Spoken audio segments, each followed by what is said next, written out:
Lucretia. Allez. Hop. Aurélie s'est installée il y a 3 ans à Montcaillol, un petit village en Soule au Pays Basque.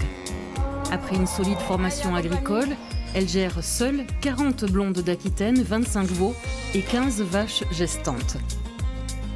Depuis que je marche, je crois que j'ai été avec des vaches. Donc en fait, c'était naturel de retrouver ce troupeau. Et puis d'essayer de le faire progresser, essayer d'arriver à avoir des animaux calmes. Voilà, j'aime bien les jolis animaux aussi, donc j'essaie de travailler à la sélection du troupeau aussi. Elle est en train. Dans quelques heures, ça va pas tarder. L'arrivée d'un petit est toujours délicat, d'autant qu'il s'agit là de la première naissance pour cette génisse. Elle est équipée d'un détecteur de vélage qui mesure les contractions et qui va m'appeler quand vraiment ce sera le moment d'intervenir ou pas. Donc voilà, à partir du moment où ça va m'appeler, je laisse à peu près 20 minutes, une demi-heure avant d'aller intervenir, voir si c'est bien placé.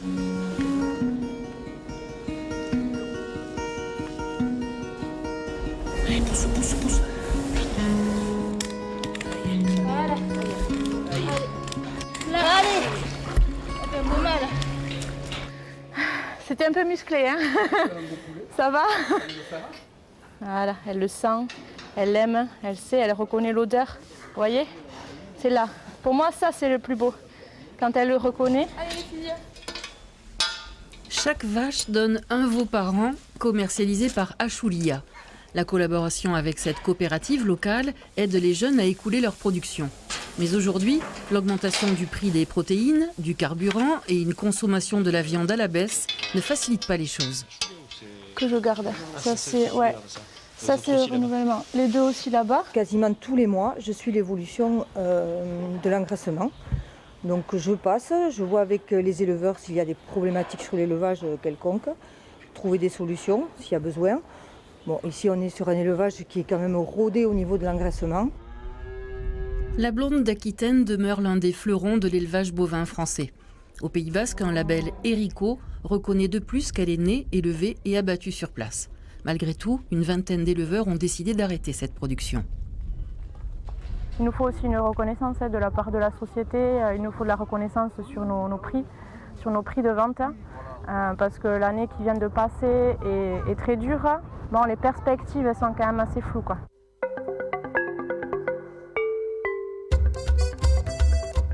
Les dernières sécheresses compliquent encore la situation.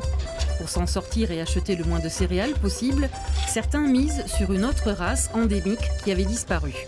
À Sarro, près de Saint-Jean-Pied-de-Port, une petite vache élégante à cornes, en forme de lyre, se révèle résistante et moins gourmande. Descendante de la blonde des Pyrénées, cette Pyrénaïca a très vite plu à Peyo. J'ai bien vu qu'elle était bien maternelle, qu'elle élevait les veaux assez facilement, qu'on arrivait à faire un bon veau de boucherie.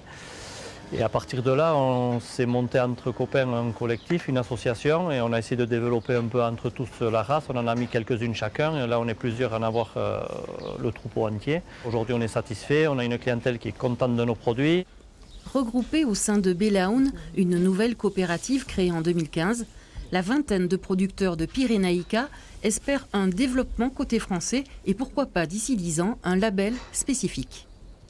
Aujourd'hui, c'est une race qui était quand même complètement délaissée au niveau du Pays Basque Nord. Elle existait et elle existe très bien en nombre conséquent au niveau du Pays Basque Sud. Donc c'est un travail de faire connaître cette viande auprès de restaurateurs, auprès de bouchers, mais auprès des particuliers aussi. Et on a l'air d'être dans le juste parce qu'on a toujours de plus en plus de clients et ces clients reviennent. Rustique, cette Pyrénaïca s'acclimate bien à la montagne et pendant la transhumance, les prairies se régénèrent. Avec ces périodes de sécheresse, on a utilisé la montagne comme il fallait l'été dernier. On a fait presque assez de fourrage, donc on va passer l'hiver assez sereinement. Je pense qu'on ne s'est pas trop trompé de race. Changement du climat oblige, l'herbe n'est verte que sur les plateaux l'été. J'ai espoir qu'on trouve que cette vache de petit gabarit et de montagne puisse aider des petits éleveurs qui n'ont pas trop de parcours autour de chez eux à avoir un complément.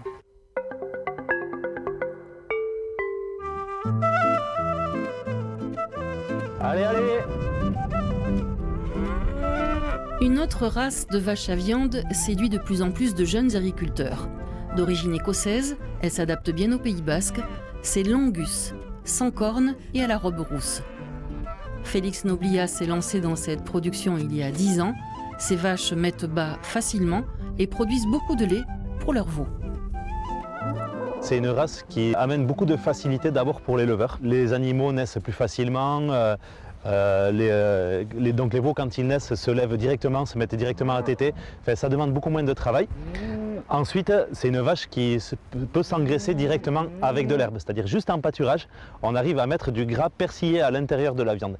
Et donc ça permet de ne pas avoir une phase d'engraissement aux céréales qui est une phase qui coûte cher.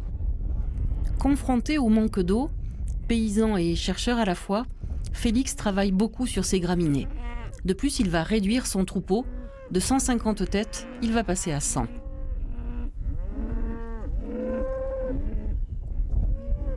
Nos prairies produisent moins d'herbe. Et au Pays Basque, c'était vraiment une zone très pluvieuse. Il pleuvait tout le temps, mais c'est moins le cas. Là, les sols, on est au mois de mars, ils sont déjà secs. Donc on aura moins d'herbe. Donc il faudra avoir moins d'animaux par hectare si on veut continuer dans des systèmes autonomes et résilients. Ces vaches disposent d'un grand espace pour pâturer, 150 hectares. Cet agriculteur a aussi fait le choix de grouper les vélages début mars pour une herbe de qualité au printemps, une organisation carrée mais fragile. Je pense que dans l'avenir, on va considérer l'impact climatique de quelque chose et pas seulement l'impact en termes de gaz à effet de serre. Et donc les animaux, en termes d'impact climatique, ils participent au fait qu'il y ait des prairies, ils participent à la biodiversité, ils participent au cycle de l'eau. Loin de l'élevage intensif, les producteurs basques de blondes d'Aquitaine, Pyrénaïca ou Angus cherchent la qualité et non la quantité, une solution locale à la crise mondiale.